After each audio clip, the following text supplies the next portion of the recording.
Many years ago, in the ancient city of Benin, there lived a woman named Chief Mrs. Victoria Osagi. And when I say chief, I don't mean the small chief that people dash anyhow. Victoria was a chief, the kind that owned 3 hotels, 2 filling stations, and a logistics company that moved goods from Lagos to Abuja like it was a stroll to the neighbor's house. Victoria was the kind of woman who walked into a room and the room stood at attention. Her wrappers were always imported, her shoes always Italian, her handbag always carried more money than some people's bank accounts. When she talked, people listened. When she frowned, people trembled. When she entered the market, traders would rush out shouting, "Madam, Chief Ma, come and see fresh tomatoes." Even if she wasn't there to buy tomatoes. But for all her money, for all her success, for all her power, Victoria had one problem that money couldn't solve. She couldn't have a child. For 12 years, she tried 12 long years of visiting prayer houses, herbalists, hospitals in London, hospitals in India, prophets on mountains, pastors in white garments who told her to bath with black soap and red candles at midnight. She did everything. She fasted until her wrapper could wrap around her twice. She sowed seeds until her bank account sent her a consent email. She prayed until her knees developed permanent dents.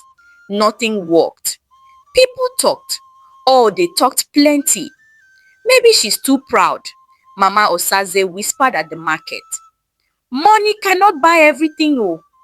I heard her husband wants to marry a second wife, Sister Ehi added, adjusting her baby on her back like she was rubbing it in Victoria's face. Chai, what is the use of all that money if there's nobody to inherit it?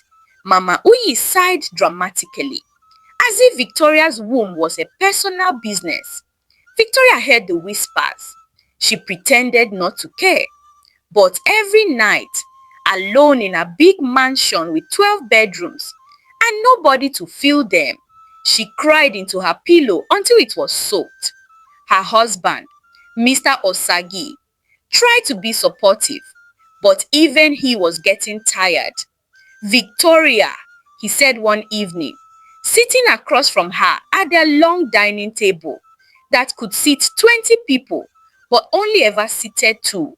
"Maybe we should consider adoption. Or perhaps I could." "Don't." Victoria snapped, her eyes flashing. "Don't even say it. I will have my own child. Do you hear me? My own." Mr. Osagi sighed and continued eating his soup in silence. The sound of their spoons scraping their plates echoed in the empty dining room like a funeral song. Then one day, it happened. Victoria woke up feeling strange. Her stomach was turning like a washing machine on spin cycle. Her head was pounding like a DJ was throwing a party inside her skull. She rushed to the bathroom and vomited so much she was convinced her intestines were trying to relocate. What kind of sickness is this one now?" she muttered, wiping her mouth with a towel that cost more than some people's monthly salary. Her husband insisted she go to the hospital. "I'm fine," Victoria protested. "It's just malaria. I'll take some tablets." "Victoria, you've been vomiting for 3 days. Please, let's go to the hospital." They went. The doctor ran tests. Victoria sat in the waiting room, tapping her expensive shoe impatiently on the floor, already planning which hospital she would visit in Germany if this doctor couldn't figure out what was wrong. When the doctor called them back into his office, he was smiling so wide, Victoria thought maybe he'd won a lottery. "Congratulations," the doctor said, clasping his hands together like he was about to lead them in prayer. "You're pregnant." Victoria blinked. Once, twice, 3 times. "I'm what?" "Pregnant, ma. About 6 weeks. Victoria's mouth opened, then closed, then opened again. She looked like a fish that had just been told it could fly. Mr. Osagi jumped up so fast, he nearly knocked over the doctor's desk. Doctor, are you sure? Have you checked well? Is the machine working properly? Should we do another test? The doctor laughed. Sir, I'm very sure. Your wife is pregnant.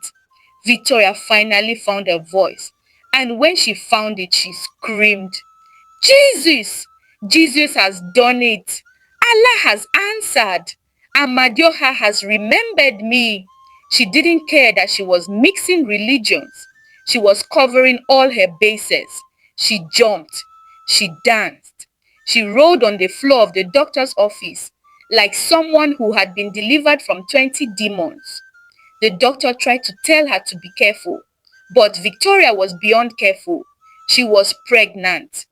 The news spread through Benin City faster than a rumor at a wedding. Chief Mrs. Victoria Osagie, the childless woman, the one people whispered about, the one they pitied behind her back, was pregnant. The same people who had whispered started throwing parties.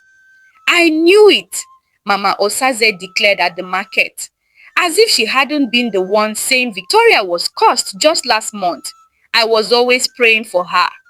God is faithful, Sister Ehi agreed, conveniently forgetting how she used to adjust her baby in front of Victoria just to show off. Victoria didn't care about their hypocrisy. She was too happy to care. She threw a Thanksgiving party so big, people thought the governor was getting married. She hired 4 live bands. She rented the biggest event center in Benin. She invited everyone, including the people who had talked about her.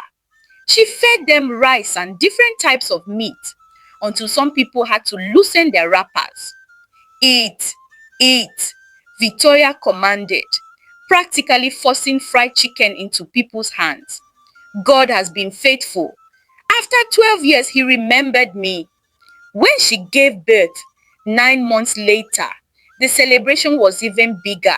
The baby was a boy, a beautiful, perfect, chubby baby boy with smooth skin like expensive chocolate and eyes that sparkled like stolen diamonds. They named him Hassan Osagie. And from the moment Hassan entered the world, his mother decided that this child, this miracle child who took 12 years to arrive, would never suffer, never lack, never cry. She didn't know that she was about to create a monster. Hassan was 2 years old when the madness started. It was a bright Saturday morning. Victoria was in her office, at home. Yes, she had an office at home because even on weekends, Chief Mrs. Victoria Osagie was making money moves. When she heard a crash from the kitchen, she rushed downstairs to find her maid, Joy, standing with a broken plate at her feet, and Hassan sitting on the floor, crying like someone had stolen his inheritance. What happened here? Victoria demanded, her voice sharp enough to cut glass. Joy's hands were shaking. Ma, I'm sorry, Ma. Hassan wanted to carry a hot pot from the stove. I told him it was hot, but he insisted. When I moved it away from him, he pushed the plate and it fell, Ma. I'm very sorry, Ma. Victoria looked at the broken plate, then at Hassan, who was crying dramatically, his face buried in his hands, like a Nollywood actor who just discovered his wife was cheating. Hassan, come here, Victoria said gently, bending down. Hassan ran to her, tears streaming down his face. Mommy, Mommy, she shouted at me. She pushed me. I didn't push him, Ma. Joy protested, her eyes wide. I swear, Ma, I only moved the pot. Get out. Joy froze. Ma, I said get out of my house. Now. How dare you lay your hands on my son? How dare you make him cry? But Ma, I didn't. Do I look like I'm joking? Pack your things and leave my house before I call the police. Joy didn't even bother packing properly. She grabbed a small bag and practically ran out of the compound, too shocked to even cry. Hassan stopped crying immediately. He looked up at his mother with those innocent eyes and smiled. "Thank you, Mommy." Victoria kissed his forehead. "Nobody will ever hurt you, my son, nobody." That was the first maid. There would be 17 more. By the time Hassan was 5, he had perfected the art of manipulation. The maids learned quickly. If Hassan cries, you're finished. If Hassan said you shouted at him, whether you did or not, you were out. If Hassan said you pushed him, slapped him, pinched him, looked at him funny, breathed near him wrong, you were out. Maid number 4, Blessing, lasted 2 weeks. Her crime? She told Hassan he couldn't eat 6 chocolates before breakfast. Hassan cried. "Mommy, Blessing said I'm fat. She said I'm eating too much." Blessing tried to explain. She begged. She wept. She even knelt down. Victoria didn't care. "You body shamed my son. A child? Get out of my house." Maid number 7, Patience, who clearly didn't have enough of it, lasted 1 week. She made the mistake of telling Hassan to say please when asking for something. "Mommy, Patience said I'm rude. She said I don't have manners." Patience didn't even get a chance to defend herself. Victoria appeared like a whirlwind, wrapper flying, finger pointing. "You are teaching my son manners? Who asked you to teach my son? Do you have a child? When you born your own, teach that one manners. Get out." The maids started a WhatsApp group to warn each other. "Benin maids, beware. Don't work for Chief Mrs. Victoria Osagi O. Her son is a small devil. If you value your sanity, run." But the pay was too good, so they kept coming, and Hassan kept getting them fired. Hassan's first day at Precious Jewel's nursery and primary school was memorable, and not in a good way. He was 6 years old, dressed in the most expensive school uniform money could buy, custom made with his name embroidered in gold thread. When Victoria dropped him off, "My darling," Victoria said, kneeling down to his level in the car park, while other parents stared. "If anybody troubles you, anybody at all, you tell Mommy, okay?" "Yes, Mommy." "If any teacher shouts at you, I'll tell you, Mommy." "If any child pushes you, I'll tell you, Mommy." "Mommy." Good boy.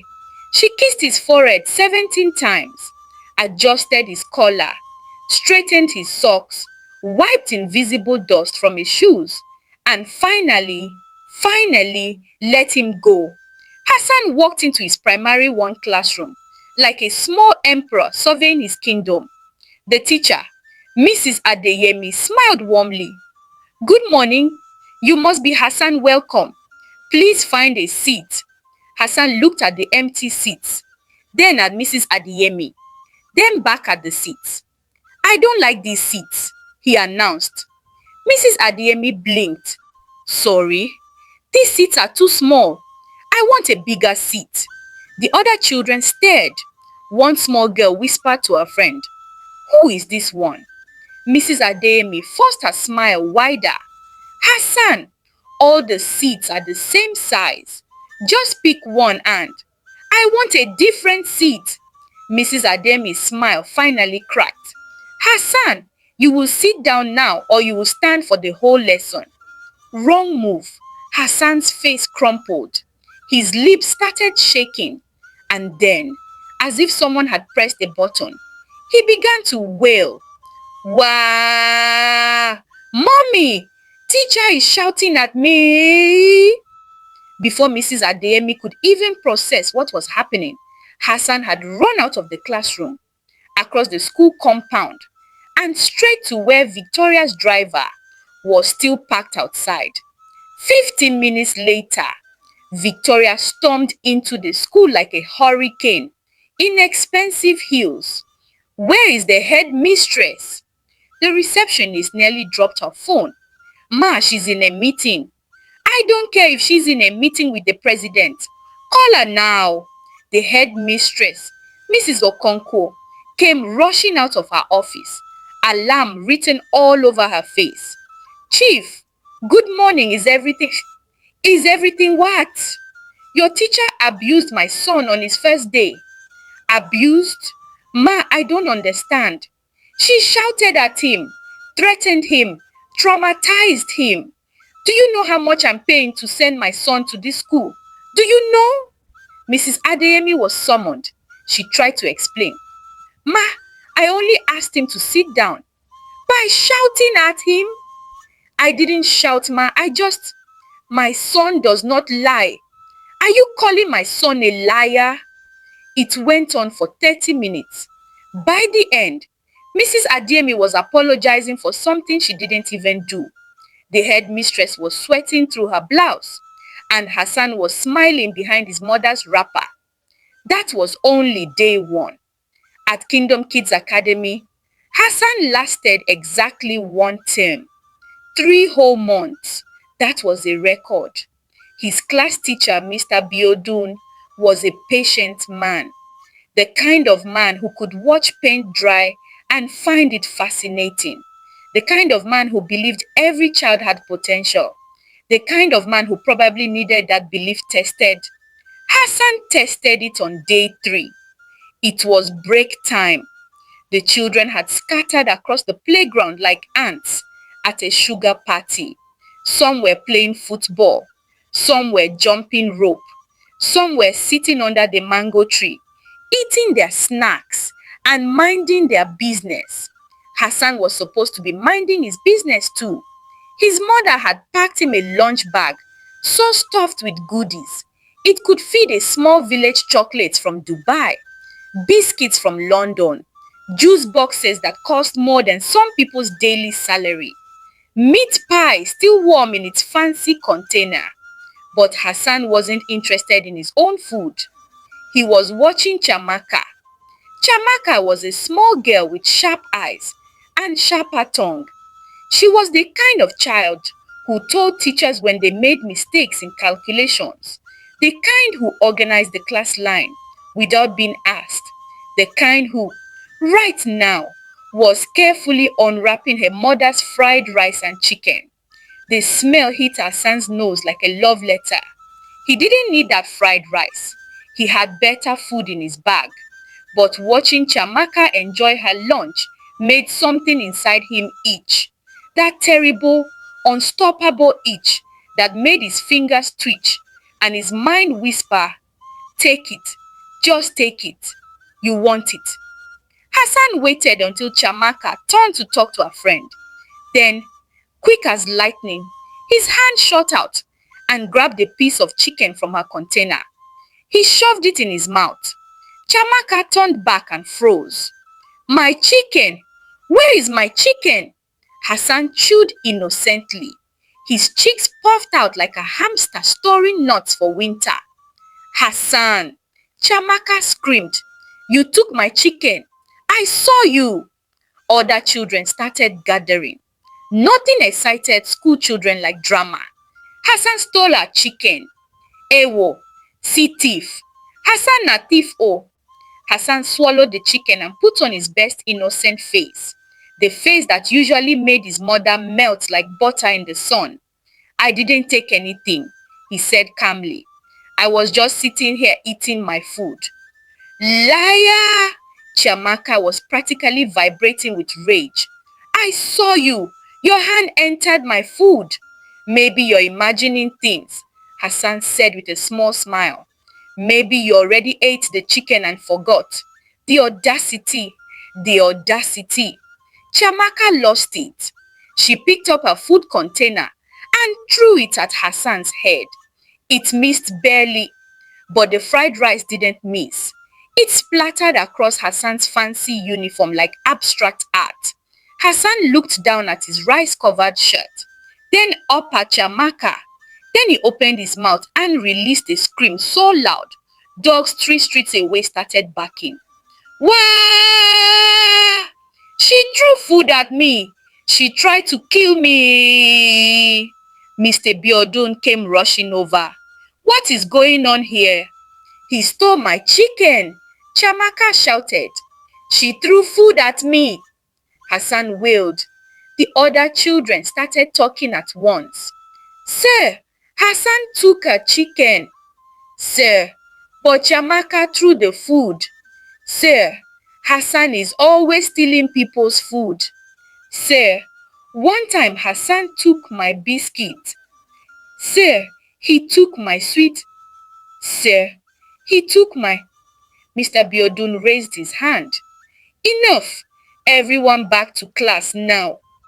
He pulled both Hassan and Chamaka aside. Chamaka, did you throw food at Hassan? Yes, sir, but... There is no but. You don't throw food at people. Apologize. Chamaka's face crumpled, but she managed a bitter. Sorry. Hassan, did you take Chamaka's chicken? Hassan's tears dried up instantly. His face became innocent as a newborn angel. No, sir. I was eating my own food, sir. She's lying because she doesn't like me, sir. Mr. Biodu looked at Hassan's lunch bag, still full of untouched expensive snacks, then at Hassan's face, still showing traces of guilt if you looked close enough. He sighed. Hassan, if I find out you're lying, I'm not lying, sir. Teacher, why doesn't anybody believe me?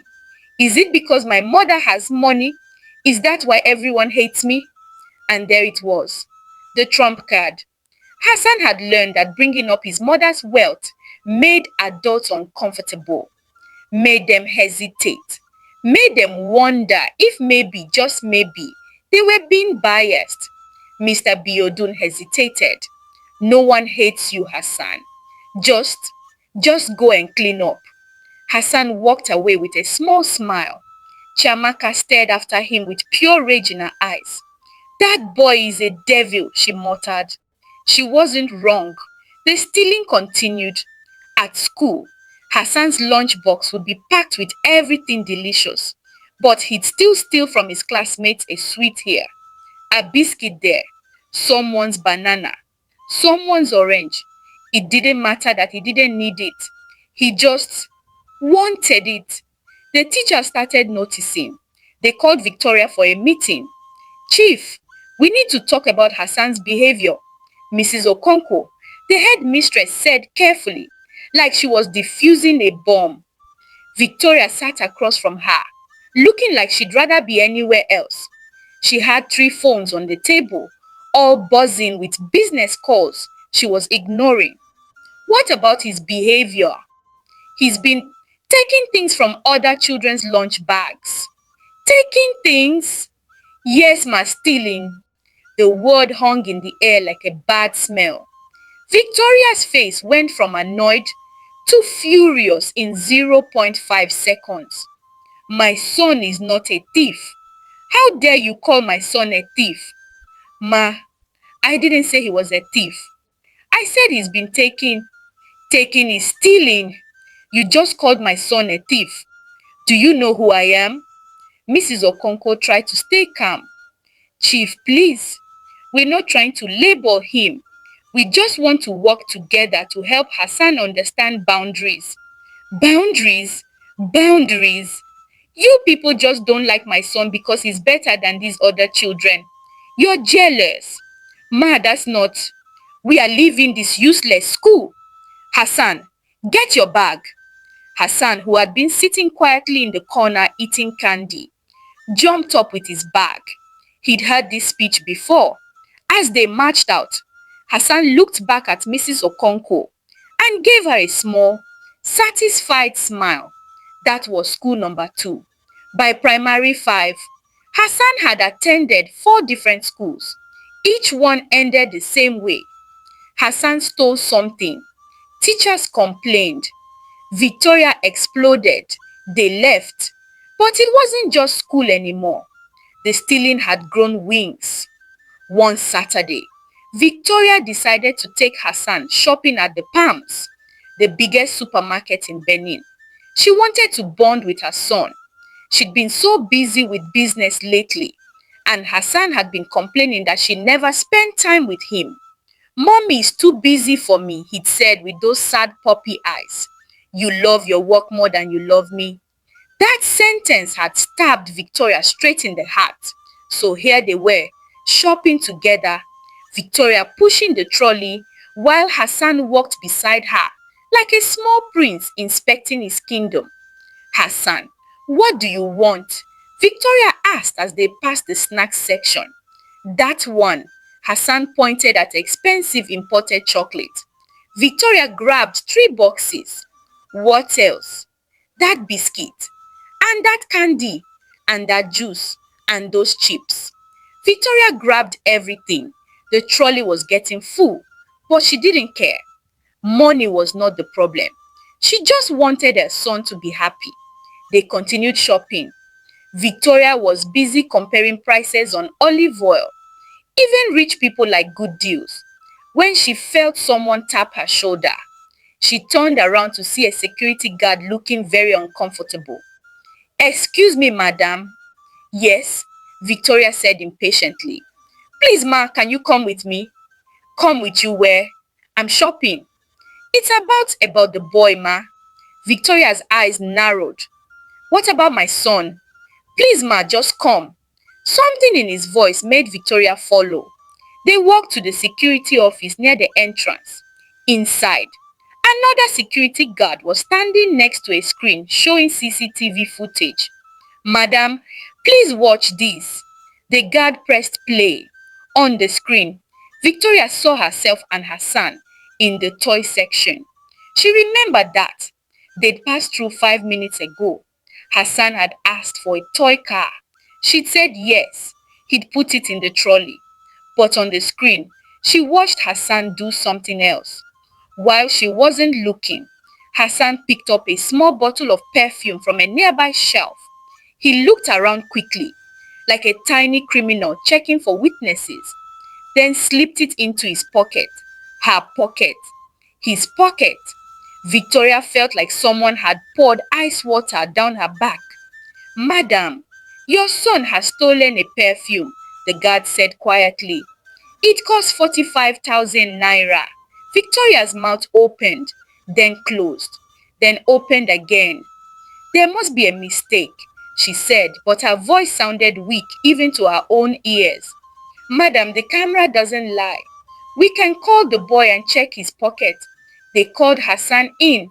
He came bouncing into the office, completely relaxed.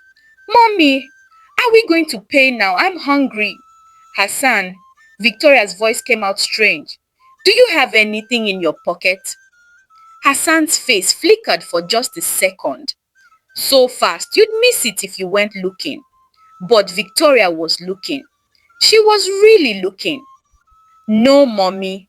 "Why?" "Check your pocket." "Mommy, I don't have anything." "Check your pocket." The shout made Hassan flinch, slowly, dramatically, like an actor in a bad movie.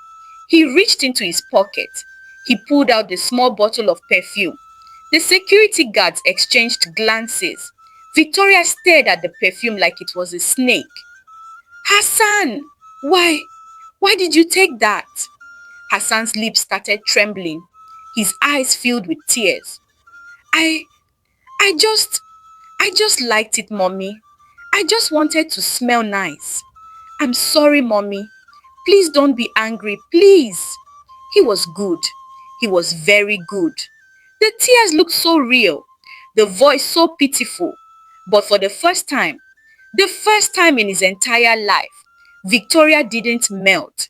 She saw something in his eyes, something calculating, something cold. She turned to the security guard. "How much is the perfume?" 45,000 naira, ma." Victoria pulled out her wallet with shaking hands and paid. She paid extra too. 50,000 naira. Like the extra money could erase what just happened. She grabbed Hassan's hand, tighter than usual, and pulled him out of the supermarket. They drove home in silence, complete silence. The kind of silence that presses on your chest and makes it hard to breathe. Hassan tried to talk. Mommy, I'm sorry. I won't do it again, I promise. Mommy? Victoria didn't answer. She just drove, her knuckles white on the steering wheel. When they got home, she sent Hassan to his room. Then she sat in her living room, her massive, expensively furnished living room, and cried. She cried like she hadn't cried since she was struggling to get pregnant.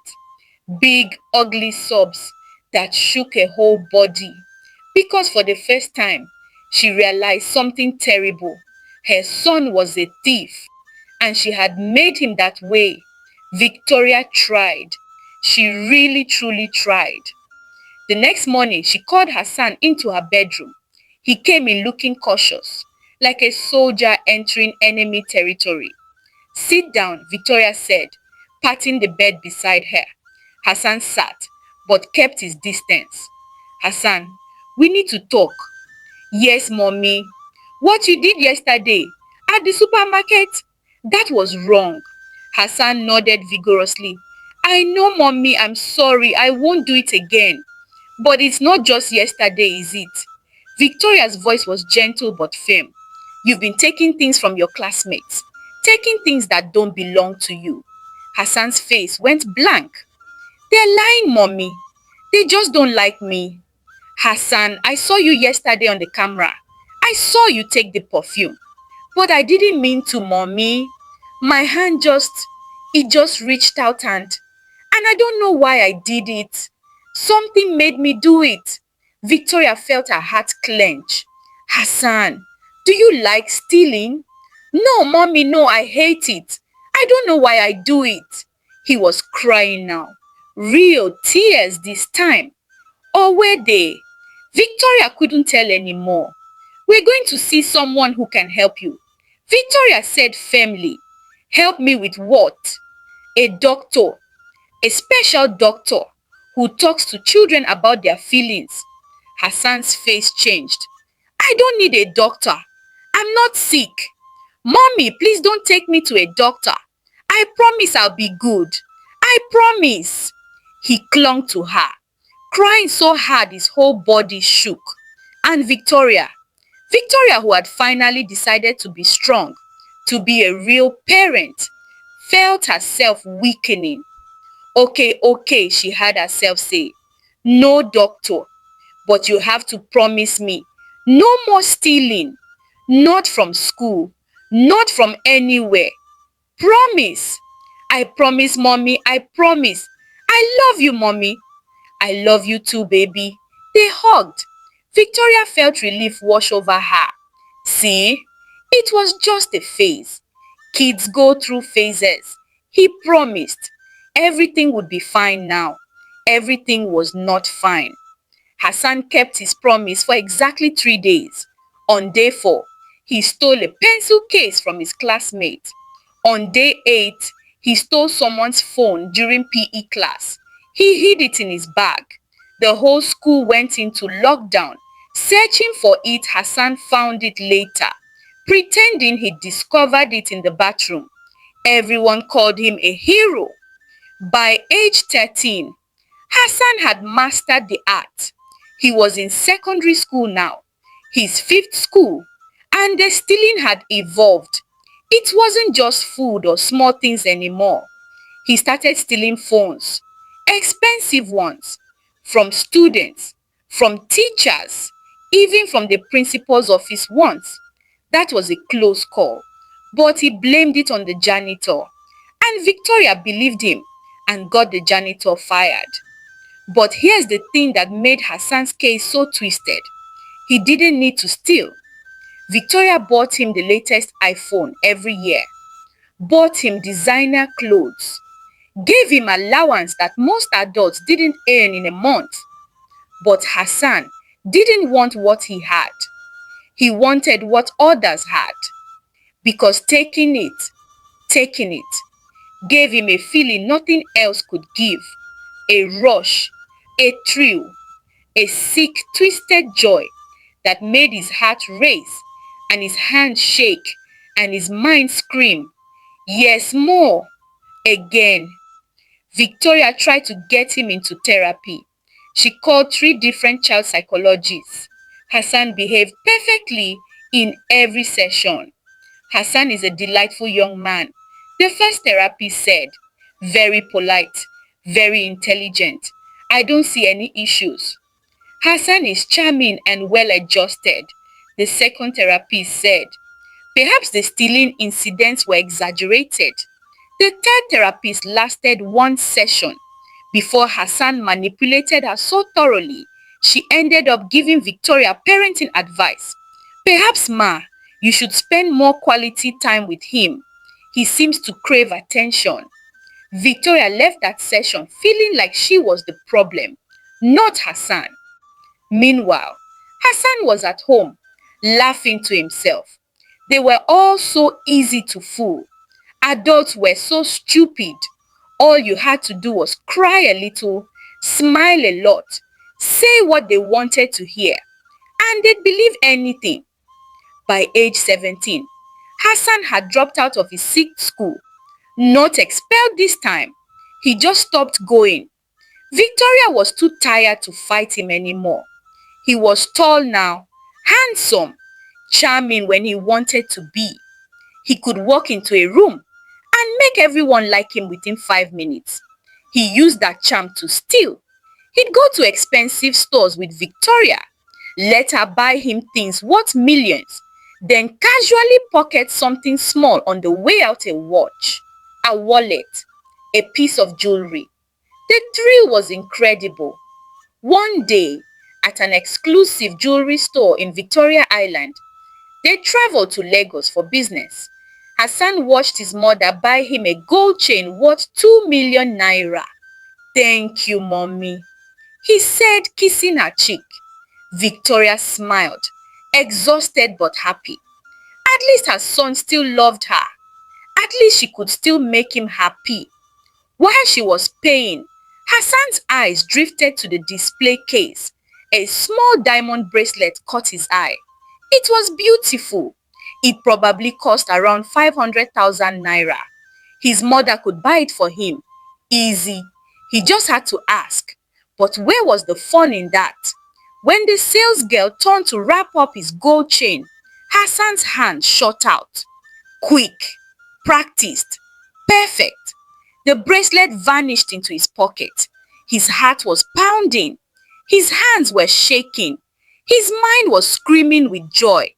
This was living. They left the store. No alarms, no shouts, no drama. Hassan felt like a god. At 19, Hassan met the crew. He'd been hanging out at a club in Benin, using his mother's money to buy drinks for strangers because he loved playing big boy.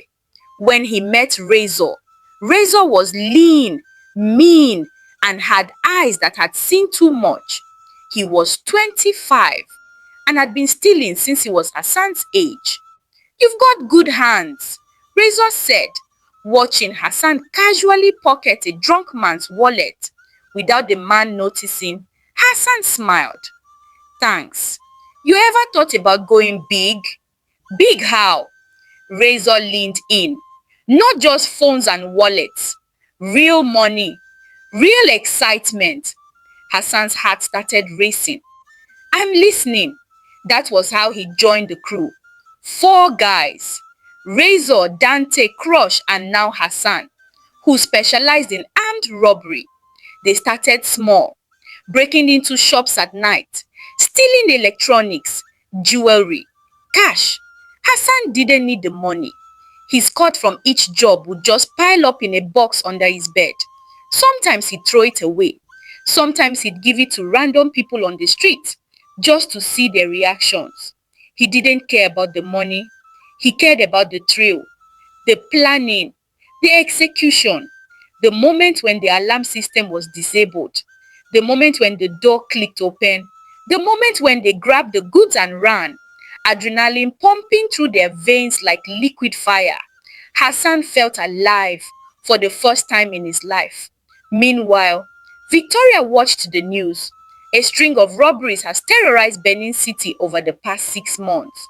the newscaster said grimly.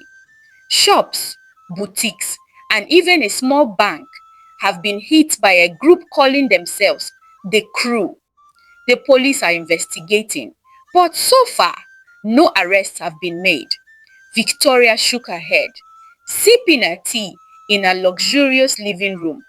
What kind of children are these? Don't their parents train them? Hassan, sitting beside her on the couch, munched on popcorn and smirked. His mother had no idea, none at all. It was Razor's idea to hit the bank. We've been playing small, he said at their planning meeting in an abandoned warehouse. Time to go big. A bank? Dante looked nervous. That's federal level, guy. If we get caught, we won't get caught, Razor said confidently. Hassan, you in? Hassan didn't even hesitate. I'm in. This was it. The ultimate thrill. The ultimate crime. Robbing a bank. They spent 3 months planning. Every detail. Every angle. Dante got blueprints from his cousin, who worked in construction. Crush got guns from his uncle in the military. Razor got police uniforms from a vendor in the market. Hassan provided the getaway car, a sleek black Jeep his mother had bought him for his 20th birthday and barely used. The plan was simple. Hit the bank at 2 p.m. on a Friday when it was busiest. Use the confusion to the advantage. In and out in 12 minutes. Easy. Friday came. Hassan woke up feeling nothing. No fear. No anxiety. Just excitement. Pure, burning excitement. His mother was at a business conference in Abuja. Perfect. He joined the crew at their meeting point. They put on the police uniforms, loaded the guns, ran through the plan one more time. Remember, Razor said, no shooting unless absolutely necessary. We are here for money, not murder. They nodded. They drove to Unity Bank on Sapele Road. They parked. They walked in. And everything went to hell. They hadn't counted on the new security system, the one installed just 2 days ago, that the manager hadn't announced publicly yet. The moment Hassan and Razor pulled out their guns and shouted, "Everybody down," the alarm went off. Not just the alarm, the lockdown alarm. Metal shutters slammed down over every exit. The doors locked automatically. The glass was bulletproof. They were trapped inside a bank with 40 screaming customers and staff. "Abort! Abort!" Razor screamed. But it was too late. Within 3 minutes, police sirens were wailing outside. Within 5 minutes, the bank was surrounded. They were finished. The arrest was brutal. The police didn't care that Hassan was just a rich kid. They didn't care that his mother was Chief Mrs. Victoria Osagi. They handcuffed him, shoved him in a van, threw him in a cell.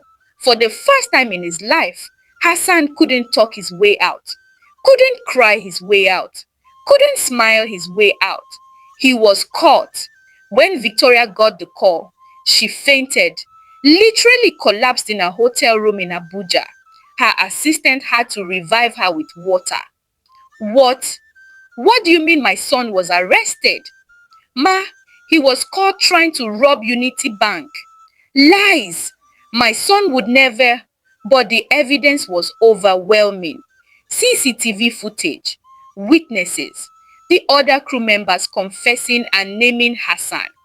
Victoria pulled every string she had, called every commissioner, every senator, every minister she'd ever done business with. Please, help me. My son, he's just a boy. He didn't know what he was doing. Some tried, they really did. But the case had gone viral on social media. Hashtag justice for Benin. Hashtag lock them up. Hashtag rich kids are not above. The law people were angry. Shop owners who'd been robbed were coming forward. Victims were demanding justice. There was no way out. The trial was a media circus. Cameras everywhere. Reporters shouting questions. Crowds gathered outside the courthouse. Inside, Hassan sat in the defendant's box, wearing prison clothes, looking smaller than he'd ever looked. Victoria sat in the front row, her wrapper black, like she was already mourning. The evidence was presented. The CCTV footage, the confessions, the guns, the money. The prosecutor was merciless. These young men terrorized our city for 2 years. They showed no mercy. They deserve none. Hassan's lawyer tried. My client is only 20 years old. He comes from a good family. He was led astray by bad influences. He was the mastermind. The prosecutor shot back. He provided the car. He provided the plans. He provided the audacity. The courtroom erupted. When the judge finally spoke, his voice was like thunder. The defendants are found guilty on all counts: armed robbery, conspiracy, attempted theft of federal property. I hereby sentence each of you to 40 years imprisonment. Victoria screamed. Hassan just stared. 40 years, he'd be 60 years old when he got out. His life was over. As the police moved to take Hassan away, he suddenly shouted, "Wait!" Everyone froze. Hassan turned to Victoria, tears streaming down his face. Real tears this time. "Mommy, Mommy, please, come here. I need to tell you something, please." Victoria stood up, crying so hard she could barely see. She stumbled toward him. "Hassan, my baby, please, Mommy," Hassan sobbed. "Come closer. I need to whisper something, please." The police hesitated but allowed it. After all, what harm could a handcuffed boy do? Victoria leaned in, pressing her ear close to Hassan's mouth to hear his whispered words. And then Hassan's mouth opened. His teeth clamped down on his mother's ear. Hard. Victoria screamed. A scream that echoed through the courtroom, like something from a horror movie. The police tried to pull Hassan off, but his jaw was locked, like a pit bull, like a demon. Blood poured down Victoria's neck, staining her expensive wrapper. Finally, two officers managed to pry Hassan's jaw open. Victoria stumbled back, hand clutching her ear, or what was left of it. More than half of her earlobe was gone, beaten clean off. Hassan spat it onto the courtroom floor like rotten food. His face was twisted with rage, with hate, with years of something dark and broken finally exploding to the surface. "You did this," he screamed at his mother as the police dragged him away. "You made me like this. You ruined me. You spoiled me, and then you wondered why I was rotten. I hate you. I hate you. I will always hate you." Victoria collapsed, blood pouring through her fingers, her sobs mixing with screams of pain. The courtroom erupted into chaos. Reporters scrambled for footage. People were screaming. Security rushed Victoria out to an ambulance. Hassan was dragged away, still screaming, "You made me a monster. This is your fault. All your fault." The doctors tried to reattach Victoria's ear. They tried for hours, but too much damage had been done. "I'm sorry, Ma," the surgeon said gently. "You'll have to live with half an ear. We can look into prosthetics, but..." Victoria stared at him, then at the mirror they'd covered, but she pulled the sheet off anyway. Half her ear was gone.